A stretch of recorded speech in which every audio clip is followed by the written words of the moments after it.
The Korean War remains one of America's most forgotten conflicts. It lasted from 1950 to 1953. More than 36,000 American soldiers lost their lives. When the war ended, nothing had changed. The border remained nearly where it began. The dead had died for a stalemate. This is the story of one young Marine who fought in that war. His name was Thomas Eugene Crawford. He arrived in Korea at 19. He left at 21. But what returned home bore little resemblance to what had departed. Small town, Ohio, 1950. Thomas Crawford came from a small town in Ohio. Main Street defined the boundaries of most people's world there. His father owned a hardware store. His mother kept a modest home. His younger sister, Mary, attended the local high school. It was an ordinary American life in the early 1950s. In June 1950, North Korean forces crossed the 38th parallel and invaded South Korea. President Truman called it a police action. The newspapers called it communist aggression that had to be stopped. Young men across America heard the call. Thomas Crawford enlisted in the Marine Corps that summer. He was 17 years old. His mother wept when he told her. His father shook his hand, holding it longer than usual. His sister Mary made him promise to come home. He promised. Boot Camp, Paris Island. Boot Camp at Paris Island transformed civilians into Marines. The process was deliberately brutal. Drill instructors broke down whatever softness remained in young men. They rebuilt them into something harder, something capable of following orders without question. Thomas Crawford endured the physical punishment. He endured the verbal abuse.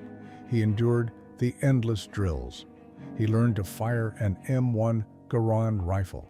He learned to march until his feet bled. By November 1951, he was ready for war. Arrival in Korea. Thomas Crawford stepped off a transport ship at Incheon Harbor in November 1951. The first thing that struck him was the smell. Diesel fuel mixed with human waste and something else he couldn't identify. The harbor teemed with military activity. Cargo ships unloaded supplies. Soldiers and Marines moved in organized chaos. The second thing he noticed was the cold. It was early winter. The temperature had already dropped below freezing. The wind from the Yellow Sea cut through his uniform. An older sergeant looked at the shivering replacements and spoke without humor. "You think it's cold now? Wait until January. Wait until you're up in the mountains." Assignment to the line. Thomas Crawford was assigned to the 1st Marine Division. By December, his unit had taken position along the main line of resistance.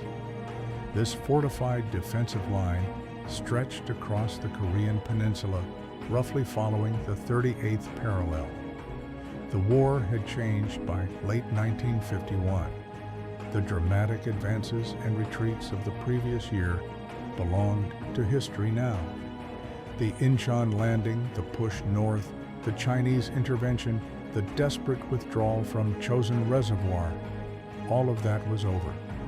What remained was a grinding war of attrition. Outpost Renault. Thomas Crawford's position was designated Outpost Reno. It overlooked the Imjin River Valley.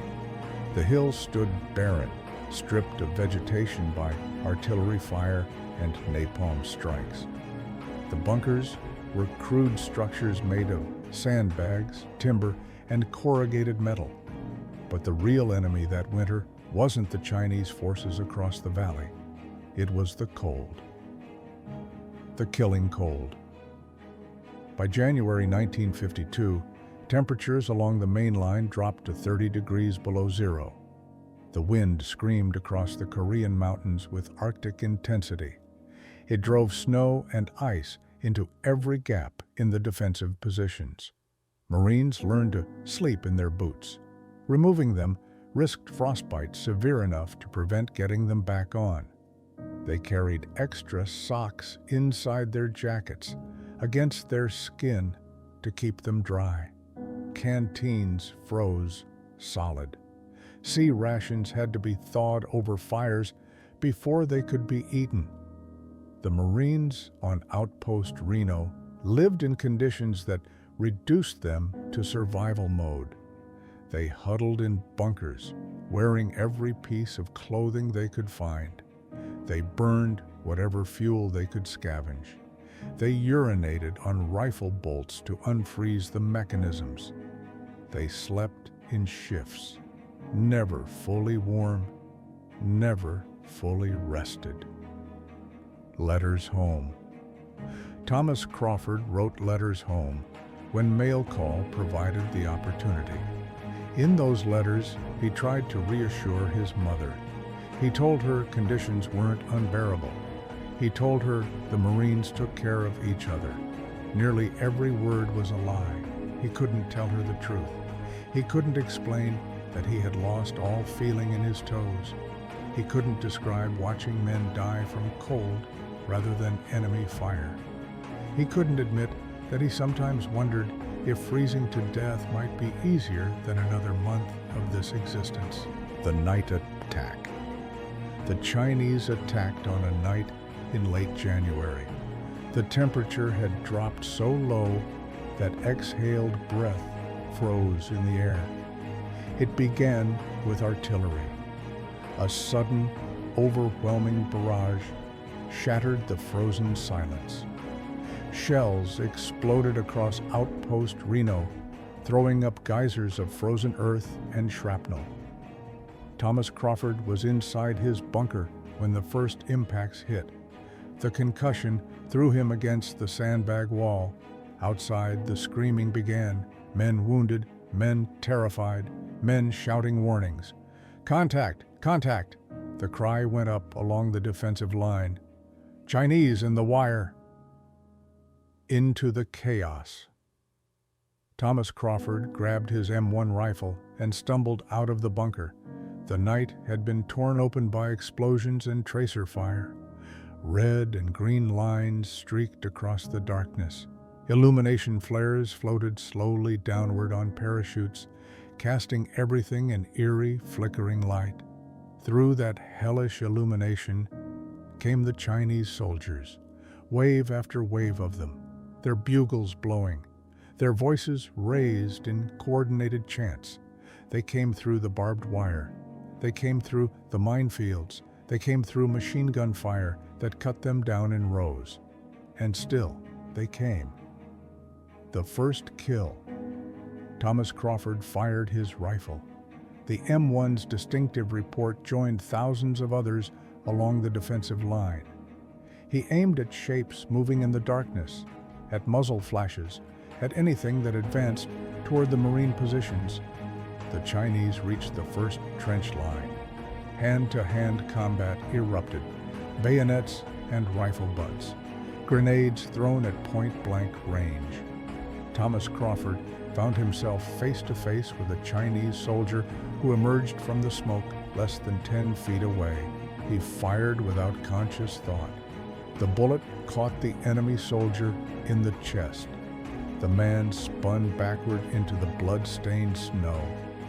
It was the first time Thomas Crawford had killed a man at close range.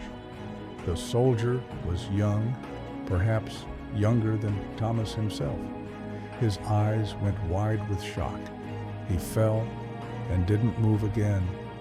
There was no time for reflection. Dawn after battle. The fighting continued for hours.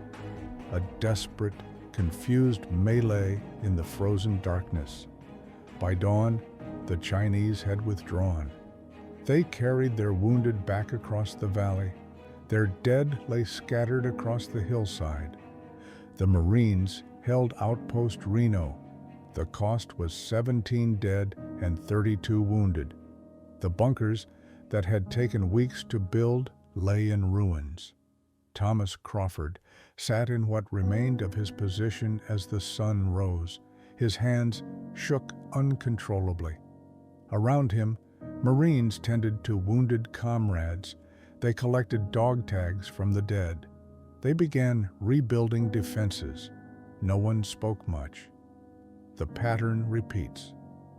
The pattern established that night repeated itself through the winter and into spring.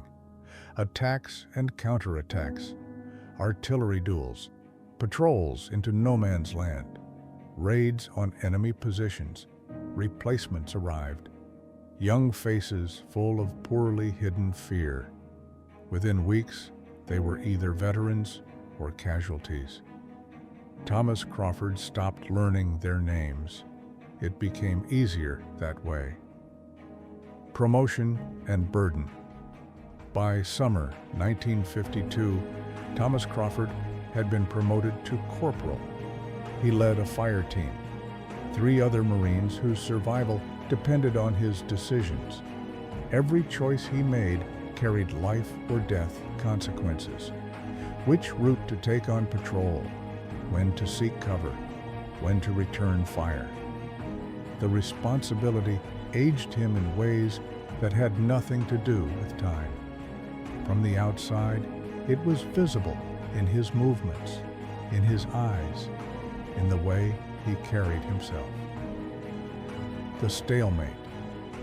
The war ground on without apparent purpose.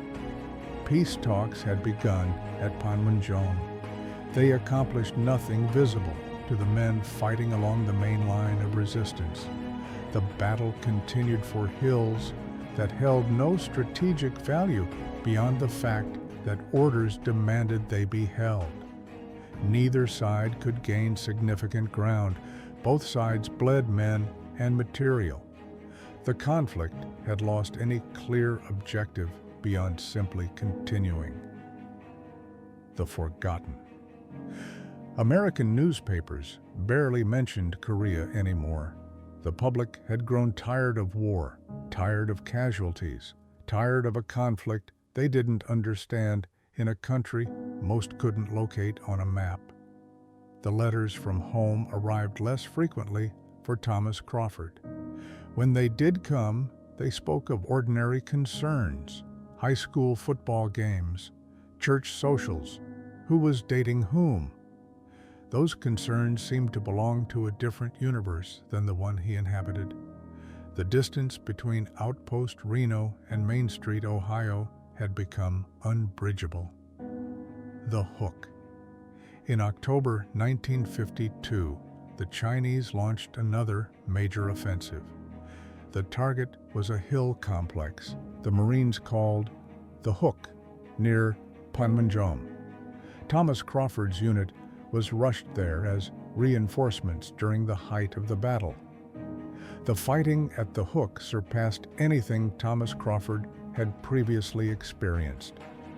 Chinese artillery fell in such volume that the very shape of the hills changed. Human wave attacks came one after another, seemingly endless. Thomas Crawford fought for 72 hours without sleep. He fired until his rifle barrel grew too hot to touch. He fought until ammunition ran low. He fought with bayonet and entrenching tool. The breaking point. When it ended, when the Chinese finally withdrew, Thomas Crawford sat in a shell crater filled with spent brass casings. He wept. He couldn't stop. He sat among the debris of battle and wept like a child. A lieutenant found him there and sat down beside him. The officer said nothing. He just sat there, while Thomas Crawford cried himself into exhaustion. The armistice. The armistice came on July 27, 1953. The fighting simply stopped. After 3 years of brutal combat, after more than 36,000 Americans dead, the war ended with an agreement to cease firing. The border remained roughly where it had been in June 1950. Nothing had been gained, nothing had been won. The dead had died for a stalemate. Thomas Crawford was still in Korea when the armistice took effect. He stood with his unit and listened to the announcement over the radio. From the outside, his face showed nothing, no joy, no relief. Around him, some Marines cheered, some cried, some stood in stunned silence. Coming home. Thomas Crawford returned to Ohio in September 1953. He stepped off a bus in his hometown wearing his Marine Corps uniform. His mother hugged him and wept. His father shook his hand and looked into his eyes. Something he saw there made him turn away. His sister Mary, now a junior in high school, smiled uncertainly. The town had barely changed. Main Street looked exactly as it had 3 years earlier. The same shops, the same cars, the same routines. The return to normal. Thomas Crawford went back to work at his father's hardware store. He helped customers. He stocked shelves. He engaged in small talk about weather and local gossip. But from the outside, it was clear something fundamental had changed. His movements were different. His responses were delayed. His eyes seemed to look past people rather than at them. The nightmares. The nightmares began within weeks. Thomas Crawford would wake in the middle of the night, drenched in sweat, his heart pounding, his breathing rapid. The sounds of Korea followed him home. Explosions, rifle fire, men screaming. The cold, that terrible Korean cold, seemed to have followed him across the ocean. The silence. When people asked about the war, Thomas Crawford gave brief answers. It was tough. I'm glad to be home. But the distance in his voice suggested something else entirely. A part of him remained in Korea, in those hills above the Imjin River, on Outpost Reno at the Hook. Building a life. Thomas Crawford married in 1956. His wife Helen had waited for him. They had children, 2 daughters and a son. Thomas worked steadily at the hardware store. Eventually, he took over when his father retired. From the outside, he appeared to have built a good life, a normal American success story. But loud noises sent him into visible panic. 4th of July fireworks became unbearable. He avoided crowds. He never talked about his service. The medals he had earned sat in a drawer, untouched. The years pass. The years passed. The Korean War faded further from public memory. It was overshadowed by Vietnam, by Cold War tensions, by newer conflicts. The veterans of Korea grew older. Many carried their burdens in silence. 73 years old. Thomas Crawford was 73 years old when he finally told his story. His grandson, a college student studying history, asked him about Korea. The young man's questions were different from the casual, dismissive ones he had fielded for decades. They were genuine, respectful, curious. Something in Thomas Crawford opened. He began to talk. The testimony. He talked for hours that day, sitting in his living room with his grandson, listening intently. He talked about the cold, about Outpost Reno, about the faces of men he had killed and friends he had lost. He talked about fear and exhaustion, about the grinding, pointless brutality of it all. He talked about coming home to a country that had already moved on, a country that never really acknowledged what its soldiers had endured in Korea. People call it the Forgotten War, Thomas Crawford said. His voice was rough with decades of unspoken emotion. And they're right. Nobody remembers. Nobody cares. We went over there. We fought. We died. And then we came home, and nobody wanted to hear about it. The question. His grandson asked if he was proud of his service. Thomas Crawford thought about it for a long time before answering. "I'm proud of the Marines I served with," he said finally. "I'm proud that we did our duty, that we held our ground. But proud of the war itself? No. How can you be proud of something that accomplished nothing? We died for a stalemate." It was a question he had carried for 50 years. He still had no answer. The end. Thomas Eugene Crawford died in 2019 at the age of 87. He was buried with military honors in the small Ohio cemetery where his parents and grandparents lay. A Marine honor guard folded the flag that draped his coffin. A bugler played taps. The service was dignified and proper. The cost. The Korean War lasted 3 years and 1 month. It cost more than 36,000 American lives, more than 1 million South Korean lives, an estimated 2 to 3 million North Korean and Chinese lives. When it ended, the border remained essentially where it had been at the start. No territory was gained. No great principle was vindicated. The war simply stopped, frozen in place. Today, most Americans know little about the Korean War. It exists as a vague historical event. The veterans who remain are elderly now. Their numbers dwindle with each passing year. Soon, there will be no one left who remembers the cold, who remembers Outpost Reno and the Hook, who remembers all those desperate positions where young men fought and died. The memory. But Thomas Crawford remembered. Until his last breath, he remembered. The faces of fellow Marines, the sound of Chinese bugles in the night, the weight of his rifle, the terrible cold that seemed to freeze not just his body but something deeper, something that never thawed. The witness. His story is not unique. Thousands of Korean War veterans carry similar burdens. They served when called. They fought in a brutal and thankless war.